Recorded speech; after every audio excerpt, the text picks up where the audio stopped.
Hi viewers, பாருங்க நீங்கள் மாடி தோட்டத்தில் ட்ராகன் ஃப்ரூட் ஹார்வெஸ்டிங்காக தான் நான் மாடி வந்தேன். இது நான் ஒரு டைம் காமிச்சிருந்தேன், 10 பூ பூத்துருக்கு அப்படின்ட்டு. அதோட பழம் தாங்க பாருங்க, எத்தனை பழம் படுத்துன்னு காமிக்கிறாங்க. அது வந்து ஃபுல்லாக பழுத்துட்டு அதுக்கு அடுத்த பட்டம் ஒரு 10 5 பூ வந்துச்சுங்க. சரி, ஹார்வெஸ்டிங் வீடியோ உங்களுக்கு கண்டிப்பாக காட்டணும்னு சொல்லி சரி ஓகே காட்டலாம் அப்படின்ட்டு அந்த வீடியோ நான் காலையில் வந்து எடுத்தேன். சரியான காற்று வேறங்க பாருங்க, ஒரே கொத்திரி எத்தனை பூ எத்தனை பழம் இருப்பாங்க. அது ரெண்டு பூ இருந்துச்சுங்க. அது வந்து ஃபுல்லுமே வந்து ஒரே டைம்லேயே பூ பூக்கும், எல்லாம் ஒரே டைம்லேயே பழுதுங்க. எவ்வளோ சூப்பராக இருப்பாங்க, எல்லாம் ரெண்டு கொத்து இப்படியே தான் காத்துக்குது. இந்த இது முடிஞ்சு அடுத்த பட்டமும் வந்துச்சுங்க. அடுத்து பாருங்க உடனே திருப்பி எத்தனை பூ இதே முடிச்சுப்பாங்க, எத்தனை பூ இருப்பாங்க. இதுவும் சீக்கிரமாக எல்லாம் பூத்து மாட்டுங்க. இது கண்டினியூவாக பூ பழம் வந்துகிட்டே இருக்குங்க. இந்த பழமே பார்த்தீங்கன்னா அவ்வளோ சூப்பராக இருக்குது. இந்த வீடியோ லாஸ்ட்டில் கண்டிப்பாக நான் உங்களுக்கு பழத்தை வந்து நான் அட்டாச் பண்ணுறேன், என்ன கலர் அப்படின்ட்டு. இது பாருங்க, இதெல்லாம் நல்லா இடாச்சுங்க. அது வந்து கொஞ்சம் லைட்டாக பச்சிருக்கு. இன்றைக்கி வந்து பார்த்தீங்கன்னா ஒரு 7 பழம் பக்கம் இருந்துச்சுங்க. 7 பழம் பக்கம் ரெட் கலரில் இருந்துச்சு. அதில் பார்த்தீங்கன்னா ஒரு 5 பழம் பார்த்தீங்கன்னா நல்லா பழுத்துச்சுங்க. நாங்கள் ஹார்வெஸ்டிங் ஸ்டார்ட் பண்ணிடலாம். நம்ம நீங்கள் எத்தனை பழம் அடுத்த மட்டும் பாருங்கள். இதுதாங்க மொதல் பழம். எங்கள் அம்மா இது ஃபஸ்ட்டு கையில் ட்ரை பண்ணி பார்த்தாங்க, விற்க முடியுமா. இதில் வேறு நிறைய முள் இருக்குங்களா, முள் இருக்கனால அது வந்து கையில் குத்துது. அது ஒரு ப்ராப்ளம் இருக்கிறேன். கத்தி கொடுத்து ட்ரை பண்ணால் ஒன்றும் முடியல. அதனால் அவங்க கையில் எடுக்க ஆரம்பிச்சிட்டாங்க, எதுவுமே கொடுக்க முடியாதுன்னு.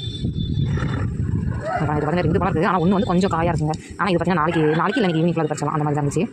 இந்த பாருங்க, ரெண்டுமே நல்லா பறிச்சுங்க, ரொம்ப சூப்பராக இருக்குது. பாருங்க, எங்கள் அம்மா கத்தி கொண்டு வந்ததே வேஸ்ட். கத்தி கொண்டு வைக்கவே முடியாது. நம்ம கரெக்டாக அந்த பழத்தை பிடிச்சி ஒரு நாளைக்கு வந்து சூப்பராக வந்துச்சு. பாருங்க, இதெல்லாம் கொஞ்சம் நல்லாவே பழுத்துச்சுங்க.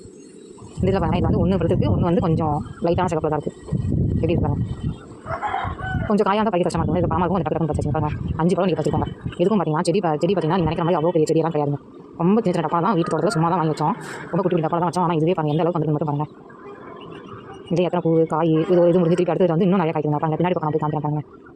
இந்த 5 பழமும் நல்லா ரெடிஷ் ஆயிடுச்சுங்க. ஒரே டைமில் படுத்துச்சு 5மே. இன்னும் 2 இருக்குது, 7 பழம் மொத்தம். இங்கே பாருங்க, பின்னாடி பக்கம் பின்னாடி சேர்ப்பாங்க, எத்தனை பூ கொடுத்துருக்காங்க. இதுலேயுமே ஒரு பழம் நாளைக்கு கொடுத்த மாட்டேங்க.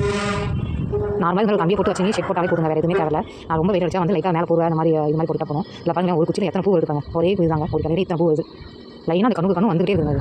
ஆனால் இது வந்து ரொம்ப வெயில் ஆகாது. ஸோ முடிஞ்ச அளவுக்கு அந்த வெயில் தவிர்த்துங்க, மழையை ரொம்ப தவிர்த்துங்க. அவ்வளோதாங்க. அதை வந்து நாங்கள் அடுத்து சாப்பிடலாம் ட்ரை பண்ண ஆரம்பிச்சிட்டோம். எங்கள் அம்மாக்கும் இதை பொறுக்க முடியல, சாப்பிட்டே ஆகணும் அப்படின்ட்டு பிளான் பண்ணியாச்சு. எங்கள் அம்மா தான் வீட்டு எப்பயுமே நம்ம வீட்டில் அம்மா இருக்கிறப்ப எனக்கு பயம் அப்படிங்கிற மாதிரி நான் அந்த பழத்தை எங்கள் அம்மா வீட்டுக்கு ஸ்டார்ட் பண்ணிச்சு. நான் சாப்பிட ஆரம்பிச்சு எங்கள் அம்மா வீட்டுக்கு ஆரம்பிச்சிருச்சு. பாருங்க எவ்வளோ ரெட்டிஷாக எப்படி அதை கலவை பாருங்க எப்படி இருக்குது, எவ்வளோ சூப்பராக இருக்குது. பாருங்க, வாழைப்பழம் மாதிரி பிடிச்சா வந்தது. சூப்பராக இருந்துச்சு. அந்த டேஸ்ட் ரொம்ப சூப்பராக இருக்குது. இந்த வீடியோ உங்களுக்கு பிடிச்சா மறக்காமல் லைக் பண்ணுங்கள், ஷேர் பண்ணுங்கள், மறக்காமல் சப்ஸ்கிரைப் பண்ணுங்கள். இதே மாதிரி இந்த கலர் உங்களுக்கு கண்டிப்பாக வாங்க, ரொம்ப ஸ்வீட்டாக இருக்கும்.